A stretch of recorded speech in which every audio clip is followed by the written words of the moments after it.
Más hermanos, muy buenos días. Tengan ustedes en el lugar donde se encuentren. Damos gracias al Señor por darnos este espacio, esta oportunidad, este privilegio de poder estar frente a ustedes trayendo una enseñanza del Señor. Y gracias a Dios también porque estamos siendo edificados mutuamente. Tanto ustedes como nosotros aprendemos de la palabra del Señor y damos la gloria y la honra al Señor en medio de estas meditaciones que nos ayudan a llevar nuestro diario vivir para honrar y glorificar a nuestro Dios y hacer todo aquello que a Él le agrada. Así que en esta oportunidad quiero invitarles a que abramos nuestras Biblias en el Evangelio de Juan capítulo 8, Evangelio de Juan capítulo 8. Vamos a ir del versículo 1 al versículo 11. El título de esta enseñanza es El Señor Jesús perdona a la mujer adúltera. Como el Señor Jesús perdona a la mujer adúltera. Recordemos que estamos en la saga o en la serie de tras los pasos del Maestro. Tras los pasos del Maestro son 250 eventos cronológicos de la vida y el ministerio del Señor Jesucristo. Y aquí estamos en el Evangelio de Juan capítulo 8, mirando esta porción titulada El Señor Jesús perdona a la mujer adúltera. Muy bien, sin más ni más, entonces quiero que vayamos allí al Evangelio de Juan, pero vamos a orar, a pedirle la guía al Señor que sea ayudándonos a leer y a entender su palabra. Padre, gracias Señor te doy por este nuevo día, gracias Señor por tu palabra, gracias por la vida, por la salud, por todo lo que nos has dado hasta el día de hoy, mi Dios. Hoy pedimos Señor humildemente que seas tú guiándonos y enseñándonos tu palabra, ayudándonos a entenderla y a aplicarla Señor y sobre todo a obedecerte. A ti la gloria y la honra Señor, quedamos atentos a tu guía en el nombre precioso de nuestro Señor Jesús. Amén y amén. Muy bien, voy a leer la porción bíblica, capítulo 8 de Juan 1 al 11 dice, y Jesús se fue al monte de los olivos. Y por la mañana volvió al templo y todo el pueblo vino a él y sentado él les enseñaba. Entonces los escribas y los fariseos le trajeron una mujer sorprendida en el adulterio y poniéndola en medio le dijeron, Maestro, esta mujer ha sido sorprendida en el acto mismo del adulterio. Y en la ley nos mandó Moisés a apedrear a tales mujeres. Tú pues, ¿qué dices? Mas esto decían tentándole para poder acusarle, pero Jesús, inclinado hacia el suelo, escribía en tierra con el dedo. Y como insistieran en preguntarle, se enderezó y les dijo, el que de vosotros esté sin pecado, sea el primero en arrojar la piedra contra ella. Versículo 8. E inclinándose de nuevo hacia el suelo, siguió escribiendo en tierra. Pero ellos al oír esto, acusados por su conciencia, salían uno a uno, comenzando desde los más viejos hasta los postreros, y quedó solo Jesús y la mujer que estaba en medio. Y enderezándose Jesús, y no viendo a nadie sino a la mujer, le dijo, mujer, ¿dónde están los que te acusaban? ¿Ninguno te condenó? Ella dijo, ninguno, Señor. Entonces Jesús le dijo, ni yo te condeno, vete y no peques más. Muy bien, la mujer adúltera y el perdón del Señor. Vamos a ver tres aspectos de la misericordia de Dios o del carácter del Señor Jesucristo frente a esta mujer. Él hizo tres, eh, tres aspectos o tres características de su carácter para perdonar a esta mujer. ¿Cómo obró el Señor Jesús? Es lo que vamos a ver enseguida. Primero vamos a ver la perseverancia del Señor. La perseverancia del Señor. En segunda medida vamos a mirar la sabiduría del Señor frente a la tentación. Sabiduría del Señor frente a la tentación. Y por último miraremos la misericordia y la gracia de nuestro Señor. Misericordia y gracia de nuestro Señor. Muy bien, entonces vamos a ir a la perseverancia del Señor. ¿En qué perseveraba el Señor? Versículo 1 y 2 dice que el Señor había ido allí al Monte de los Olivos y que por la mañana, al otro día por la mañana, vino al templo y se sentó y enseñaba la palabra del Señor. Un poquito del contexto del capítulo anterior, capítulo 7, el Señor Jesús eh, estaban, estaba junto con el pueblo judío, todos estaban celebrando la fiesta de los tabernáculos, una fiesta que duraba toda una semana y la celebraban allí en Jerusalén, en el templo de Jerusalén, y bueno, allí el Señor nos muestra el capítulo anterior, el 7, que había tenido un encuentro con sus hermanos le despreciaban, sus hermanos se burlaban de él, sus hermanos le condenaban, no creían en él. Él viene a la fiesta de los tabernáculos, entra a escondidas porque le están buscando para matarle, pero sin embargo él viene y asiste a esta fiesta. Pero bueno, empieza a predicar el Evangelio. Va pasando el tiempo y empieza a predicar el Evangelio, empieza a hablar en público allí en medio del templo y se encuentra con los fariseos, con los líderes religiosos, los escribas también, y empieza el Señor a confrontarles duramente en cuanto a temas como la ley de Moisés, en temas como no juzgar, en temas como que Él es el Mesías, Él se presenta como Mesías, Él les dice que Él es el Hijo de Dios, intentan capturarlo, intentan apresarlo, juzgarle y matarle, pero su soberanía y su poder todavía no había llegado el tiempo, no era el tiempo aún. Ya casi se llegaba el tiempo de su muerte, pero no era la manera, no era el tiempo. Entonces así comenzamos el capítulo 8 y está allí. Sale en la noche, se van todos después de tanta controversia con el Señor se va para el Monte de los Olivos y al otro día madruga ¿a dónde? A la boca del lobo. Otra vez allí al templo, donde estaban sus adversarios, sus contradictores, aquellos que le querían matar, aquellos que le inquirían, aquellos sus enemigos, en pocas palabras. Pero él vuelve allí. ¿Para qué? Para sentarse como todo un maestro y todo el pueblo venía a él y él comenzaba a predicarles las nuevas, el Evangelio, porque él quería y quiere hoy que ninguno se pierda y que todos procedan al arrepentimiento. Él quiere que todos le conozcan. Y ese era el mismo sentir en aquella época. ¿Perseveraba? ¿En qué perseveraba? Perseveraba en predicar el Evangelio, en enseñar el Evangelio, en llevar una vida en santidad. Y esto nos habla hoy a nosotros.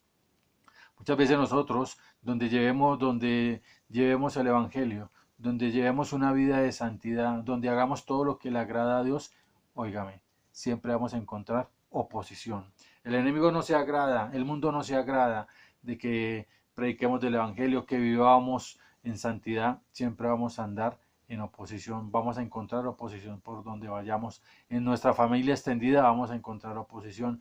En el trabajo vamos a encontrar oposición, en la universidad vamos a encontrar oposición, en los colegios vamos a encontrar oposición, en nuestras amistades vamos a encontrar oposición, en todo lado vamos a encontrar oposición, siempre y cuando usted se decida en vivir una vida en santidad y busque agradar al Señor y hacer las cosas que a Él le agradan. Vamos a encontrar oposición. La pregunta es, ¿qué actitud vamos a tomar frente a esa oposición? ¿Qué actitud vamos a tomar? ¿Vamos a salir corriendo? ¿No vamos a volver? ¿Nos vamos a solapar con el mundo? ¿Vamos a hacer las cosas que hace el mundo para que no nos hagan la vida imposible, para que no nos hagan bullying? Entonces voy a escuchar la música del mundo, voy a hablar como el mundo, voy a vestirme como el mundo, y, en fin, ¿sí? Si pensamos así, estamos mal, porque el Señor Jesús no pensó así. Aquí el Señor Jesús volvió donde sus contradictores, ¿para qué? Para predicar el Evangelio. Fue al templo mismo, allí donde permanecían los líderes de Israel, sus enemigos, aquellos que le querían matar, y predicaba al pueblo. Nos anima hoy el Señor a través de esta palabra que nosotros debemos perseverar también. Perseverar en predicar el Evangelio, perseverar en llevar una vida en santidad, perseverar en hacer las cosas que le agradan a Dios, perseverar en este mundo oscuro para hacer luz en medio de esta oscuridad. Son momentos difíciles, son momentos de caos, son momentos de mucho pecado. Nosotros, ¿qué estamos haciendo? ¿Qué nos llama el Señor a hacer hoy? A perseverar en qué? En llevar las buenas nuevas. A pesar de, claro, a pesar de que haya persecución, a pesar de que haya bullying, a pesar de que nos hagan la vida imposible, a pesar de que encontremos oposición, perseveremos en llevar el Evangelio, como lo hizo el Señor Jesucristo. Llevar el Evangelio es una gran bendición. Él está con nosotros. Mayor es el que está en nosotros que el que está en el mundo. Él va delante de nosotros, dentro de nosotros, alrededor de nosotros. Debemos llevar el Evangelio con nuestra manera de vivir, de pensar, de actuar, de hablar. Y en la medida que tengamos oportunidad de abrir nuestros labios, prediquemos, hablemos de Cristo. No nos dé miedo, no sintamos vergüenza. Él no se avergonzó en morir en una cruz del Calvario, desnudo, desfigurado, y entregar toda su sangre, toda su vida por usted y por mí, para que le conociéramos, para que pudiésemos ser salvos. Y hoy que somos salvos, estamos llamados a llevar ese evangelio de salvación, para que otros le conozcan y puedan poner su fe en él, en su sangre derramada allí en la cruz del Calvario, que es la sangre de la propiciación que calma la ira, la justa ira de un Dios santo por el pecado. Muy bien, Él llevó nuestros pecados en la cruz. Entonces el Señor perseveraba en enseñar el Evangelio aún en medio de tanta oposición. Vamos a encontrar segundo, la sabiduría frente a la tentación. El Señor obra de sabiduría frente a la tentación, encontramos del versículo 3 al versículo 9, ¿verdad? Entonces los líderes religiosos encuentran a una mujer adúltera y la llevan delante del Señor y le van a preguntar al Señor, mire Señor, encontramos a esta mujer adúltera, ¿qué debemos hacer con ella? La ley de Moisés dice que debemos matar a estas mujeres que encontramos así. Solo que una cosita, ¿no? Paréntesis. Se les olvidó llevar al hombre, porque estaba en adulterio, y en adulterio se requieren dos. Pero llevaron a la mujer, no llevaron al hombre. Bien, tal vez en ese tiempo la mujer tenía una condición totalmente desbalanceada, y el Señor apareció para reivindicar los derechos de la mujer, para darle una dignidad, una posición equilibrada, justa y recta delante de los hombres y delante de Dios. Y estos señores líderes religiosos que conocían tanto la ley de Moisés eran injustos, hacían acepción de personas. Al hombre lo sueltan, a ella la llevan y ella la utilizan para no acusarla a ella, sino un medio para acusar al Señor Jesús. Era ella un medio para acusarle a él. Entonces la llevan ante el Señor y le preguntan, entonces, ¿qué hacemos, Señor? El Señor se encuentra en una encrucijada. Si contestaba, apedréenla, mátenla, hay que matarla porque la ley de Moisés dice esto, entonces le irían a acusar frente al imperio romano porque los judíos no tenían derecho de quitarle la vida a nadie. Eso era jurisdicción romana. Pero si decía, no, hay que perdonarla, hay que librarla, entonces le condenarían a él por incumplimiento de la ley de Moisés y también le podrían llevar a estrados judiciales y bueno, matarlo de otra manera. ¿Listo? Entonces encontramos aquí la sabiduría del Señor. ¿Cómo obró en sabiduría el Señor frente a la tentación? Y entonces en el versículo 7 dice, el que esté libre del pecado, tire su primera piedra contra ella. El que no tenga ninguna culpa, tire su primera piedra contra ella, entonces mátela. Y entonces en el versículo 8 encontramos que el Señor se inclina. En el versículo 9 ellos, sus propias conciencias les acusan. ¿Por qué les acusarían sus propias conciencias? Bueno, no sé, de pronto eh, el sentir del Señor en ellos les redarguyó de pecado, tal vez tenían los mismos pecados que estaban juzgando, que estaban condenando, y deciden irse, ¿sí? Deciden dejar allí a la mujer. ¿Qué vemos acá? Cómo el Señor obró frente a la tentación. Muchas veces nosotros, el enemigo coloca tentaciones o el mundo nos coloca tentaciones cuando nosotros decidimos llevar una vida en santidad, cuando decidimos hacer las cosas que agradan al Señor. Siempre, siempre, siempre vamos a encontrar tentación. Siempre está la cáscara, siempre. ¿Cómo actuamos frente a la tentación? Frente a los hombres ahorita en este mundo tan enloquecido y tan al revés. Para los hombres, ¿cómo actuamos frente a la tentación cuando hay mujeres muy insinuadoras? ¿Cómo actuamos con nuestros ojos? ¿Cómo dominamos nuestros ojos? ¿Cómo guardamos nuestros ojos? ¿Ve? O las mujeres, también con los hombres insinuadores y valientes, fornidos y atractivos. ¿Cómo obran ellas? ¿Sí? ¿Cómo obra usted, hermana, frente a este tipo de hombres tan seductores?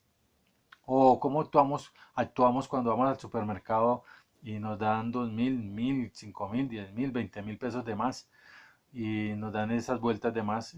¿Somos honestos y las devolvemos? ¿O nos guardamos ese cambio? ¿O cómo actuamos cuando vamos por la calle y a alguien se le cae un celular de última gama y no se da cuenta y nosotros lo recogemos, sabemos de quién es el dueño, se lo devolvemos? En cortas palabras, devolvemos lo que no es de nosotros. ¿Cómo actuamos frente al juzgar injustamente a otras personas? Cuando nos prestamos prestamos nuestros oídos para juicios injustos, para robarle la honra a otra persona. ¿Cómo actuamos frente a la tentación? Bueno, el Señor actuó con sabiduría divina, ¿sí? Nosotros con qué sabiduría actuamos. Dice Santiago, creo que capítulo 1 o capítulo 2, dice que hay una sabiduría que es diabólica, animal y terrenal, que trae división, contienda y peleas. ¿Actuamos con esa sabiduría o actuamos con la sabiduría divina que genera paz, genera unidad, genera descanso, genera amor, genera compasión, genera misericordia? ¿Con qué sabiduría actuamos frente a la tentación? Y otra aplicación que yo veo, cómo actuamos cuando descubrimos que alguien ha pecado. ¿Cómo actuamos cuando alguien ha pecado y nosotros le hemos descubierto? ¿Emitimos un juicio implacable frente a esa persona? Si acudimos a aplicar ese juicio a la persona que ha sido descubierta en el pecado, tal vez estamos actuando como los fariseos y como los escribas. Tal vez se nos olvida que nosotros somos pecadores y que tal vez nosotros también tenemos muchos pecados que no son visibles pero que son ocultos y que todavía está la naturaleza pecaminosa actuando en nosotros. Pero si condenamos a alguien cuando descubrimos en su pecado, le condenamos implacablemente, mmm, creo que estamos actuando como los fariseos. Y no es la idea, no es la idea, no nos manda el Señor a ser jueces. Nos manda a que seamos compasivos, que seamos perdonadores y que busquemos la inocencia del culpable. ¿Esa no es la actitud de Dios, buscar la inocencia? ¿Por eso acaso no murió en una cruz del Calvario? Entregó su vida y derramó su sangre para buscar la inocencia del culpable. Y cuando usted y yo éramos culpables, no nos hizo inocentes o no somos inocentes delante de los ojos de Dios. ¿Cómo actuamos nosotros cuando encontramos a un pecador o cuando vemos a alguien que está obrando pecaminosamente? Que el Señor nos ayude a ser misericordiosos, a ser compasivos y a ser instrumentos de gracia y de misericordia y no jueces implacables. Muy bien, entonces acabamos de ver la sabiduría de Dios, del Señor Jesucristo frente a la tentación. También hemos visto la perseverancia del Señor en predicar el Evangelio, porque el anhelo del Señor es que todos se arrepientan y todos le conozcan. Y por último, miraremos la misericordia y la gracia de nuestro Señor Jesucristo. La misericordia y la gracia obrando frente a esta mujer fue descubierta en el pecado. Entonces lo encontramos en el versículo 10 y 11. Dice, enderezóse Jesús y no viendo a nadie sino a la mujer le dijo, mujer, ¿dónde están los que te acusaban? Ninguno te condenó. Me llama la atención cómo la mujer no se fue. Se fueron todos, pero ella siguió postrada a los pies del Señor. Bueno, allí siguió esperando al Señor. ¿Sí? Me llama la atención eso. Ella no le abandonó, ella se quedó allí. Y entonces el Señor le pregunta que dónde estaban los que la acusaban y que dónde estaban. ¿Sí? Ninguno te condenó, le pregunta a ella. Y ella en el versículo 11 dice, ella dijo, ninguno, Señor, ninguno me condenó. O sea, ninguno la apedreó. Ninguno hizo uso de ser juez implacable, pero porque el Señor intervino. Si no hubiera intervenido el Señor, la matan. De hecho, la trajeron para matarla y de paso matar al Señor. ¿Ves? Entonces, no, no Señor, ninguno. Entonces Jesús le dice a ella, Jesús, el Señor le dice entonces a ella, ni yo te condeno, vete y no peques más. Ni yo te condeno. Es esa misericordia del Señor. Detuvo su justo juicio sobre ella. Ella merecía morir, claro. Él era Dios, estaba ahí. El juez sobre todas las naciones estaba ahí. El Rey de Reyes, Señor de Señores, estaba frente a ella. Él tenía toda la autoridad y todo el poder y todo el derecho de haberla condenado. ¿Mm? Y ella merecía morir, pero no. Él le salvó la vida a ella. Él le dio otra oportunidad. Usó de misericordia, detuvo su justo juicio sobre ella y le da de gracia, le da lo que no merece. Le devuelve la vida y le dice, vete, pero no peques más. Vete y no peques más. Tal vez mi amigo o mi amiga que usted me está viendo al otro lado, tal vez hoy sea el día de salvación para usted. Dese usted esta oportunidad de conocer la misericordia y la gracia de Dios. En el silencio de su corazón, no sé en qué momento, medite y piense sobre su vida eterna. Medite, piense, si usted muriera hoy, ¿dónde pasaría la eternidad? Si no conoce al Señor, se condena.